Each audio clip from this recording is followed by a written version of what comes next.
more fuel economy information. I'm just going to tell you, we've made one change. We were running on this tank. See, this after reset's been like that 21 hours, right? And I'm also going to show you, if I go the right way, after refuels also on 9 litres per 100 k's. So you got a backup of 9 and 9 for 21 hours with road tyres. Now we've gone back to BFG KO2s. We've just changed those. We're changing nothing else. Same driving, same trips, same driving style, everything the same. Let's see what happens. I'll report back to you. This is, you can see, 21 hours. So when we've done 21 hours on the other tyres, we'll match it up.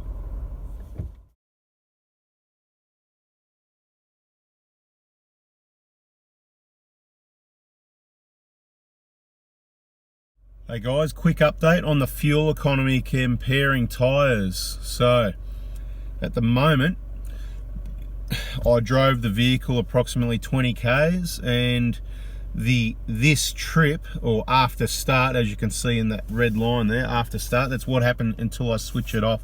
On the last 20-minute run was 9 litres per 100, and this one is you can see 9.2. And it was 9.4 up until a couple of minutes ago. So sort of, but let's have a look at, more importantly, if I can, this button here, that one, right? Okay, after reset. So I reset this when I changed the tyres. Admittedly, we've only done, you can see the time on these tyres, 1 hour and 53 minutes, right? And not a lot of Ks. You could see the trip meter reading before perhaps, but it's already gone from 9 to 9.4, right? So if we keep doing the same trips, the same driving, and that is switching that off right now, there you go, you can see the odometer reading and all.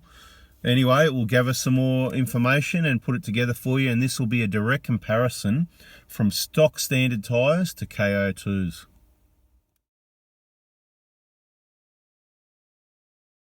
Just a little bit of bonus info. This is a direct comparison from a trip with and without a DPF burn. So I've just done exactly the same trip in the same direction on the same day without a DPF burn, where it got 9.1, and now this included a DPF burn. It started just after I left and it finished just a few minutes ago, 11.2. So it goes from about 9 to about 11 per 100, so about 20%, I'll say 20 to 25% more fuel for the period of time while the DPF burn is happening, based on everything's being sort of average and equal.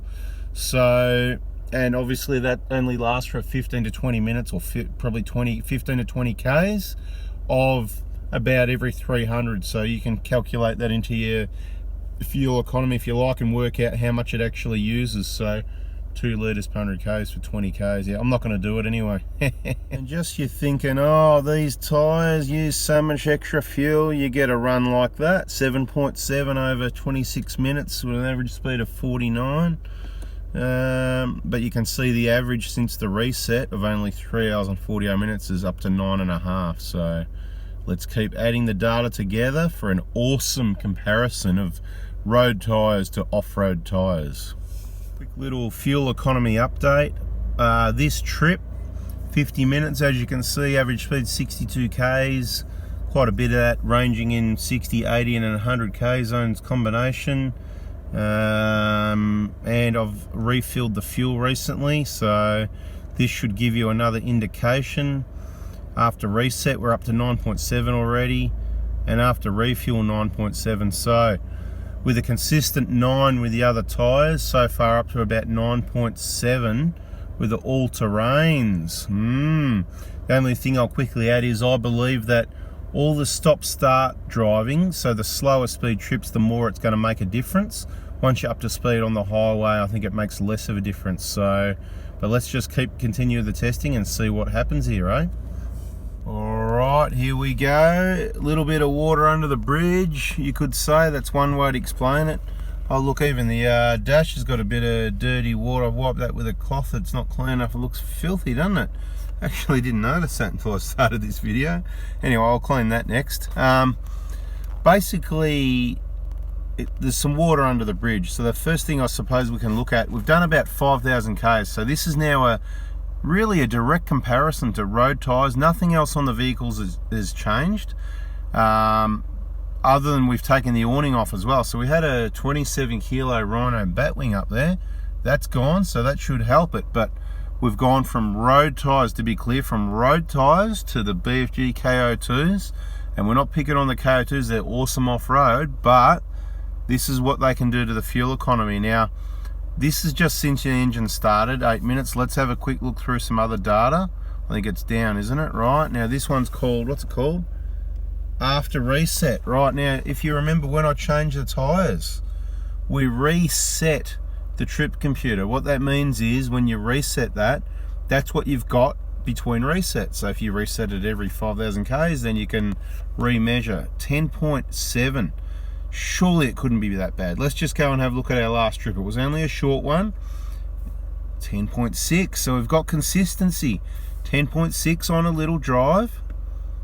10.7 since reset. Let's have a look what it is since we refilled the fuel. After refuel, 11.6.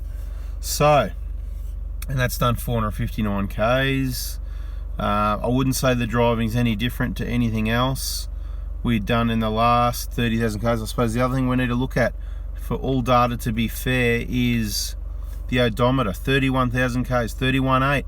So if you remember earlier in the video, you would have seen, I think it was something around close to around 27,000 Ks, give or take. So we've done about 5,000 Ks on, and that's right at the start of these videos where we started with, that's why I did the video, I started it then. I showed the 9 litres per 100 Ks, which I can tell you, so before you ask all the questions, you need to go and watch all our other fuel economy videos. There might even be a playlist called Fuel Economy, and I will put this in there, and if it's not there, I will add the playlist. I'll find a lot of the fuel economy videos, and I'll put these in there, okay?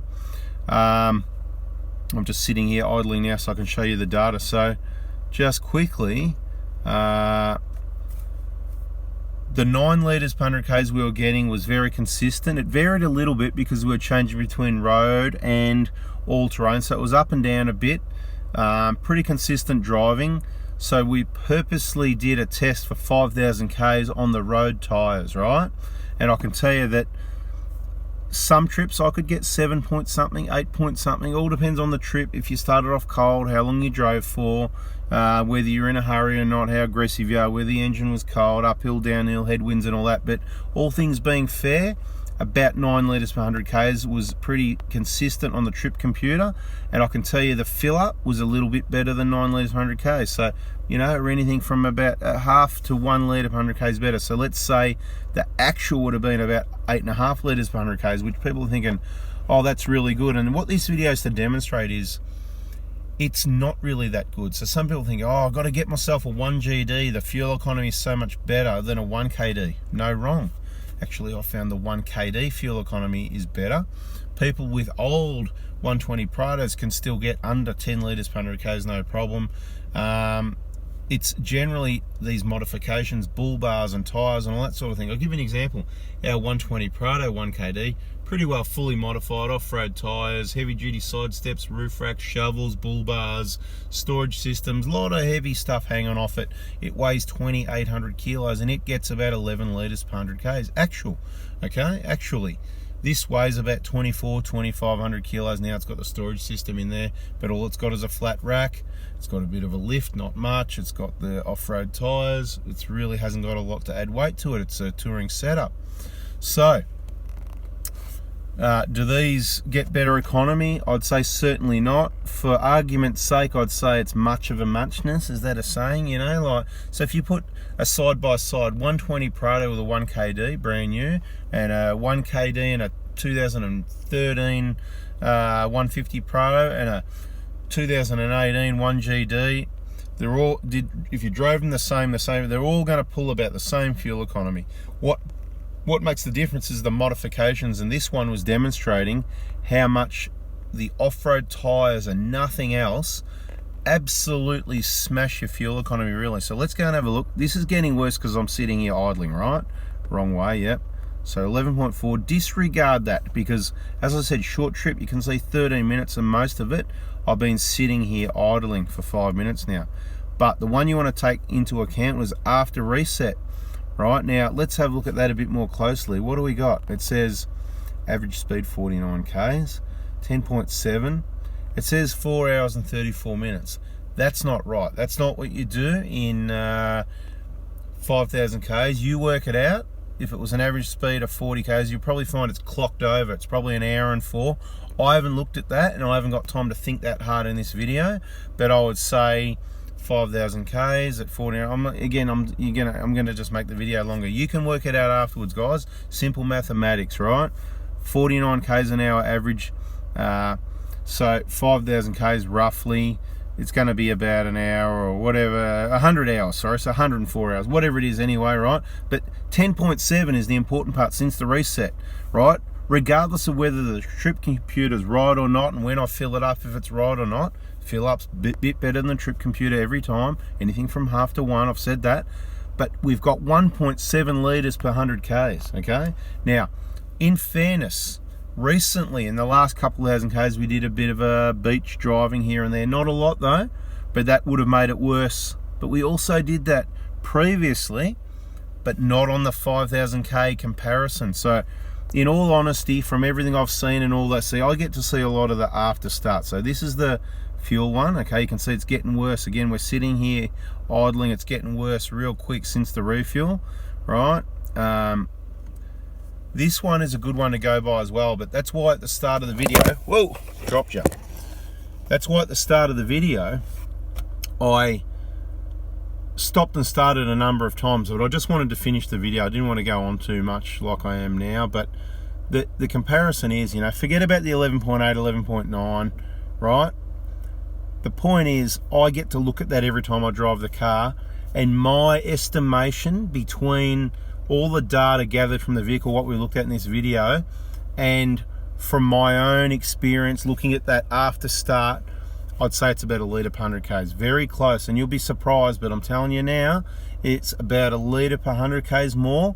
Now, in the comments, please let us know, did you find that surprising that it uses that much more? Because I did. I thought it was going to be 0.2, 0.3, half, but I reckon it's 1. But, you know, looking at this, you know, let's go back to the other screen. Sorry, I'm making this as a bit longer, but, you know, just so we can go over again. 10.7, that's not going to change in a hurry because that's 104 hours of data, we believe, right?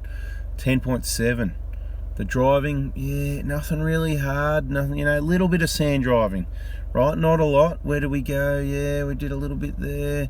Okay, you know, in fairness, like I said, but that, even if you did 50 Ks of sand driving that was hard driving, that can't change 100 hours of driving in an hour. Do you know what I mean? Or 2 hours or whatever, that much.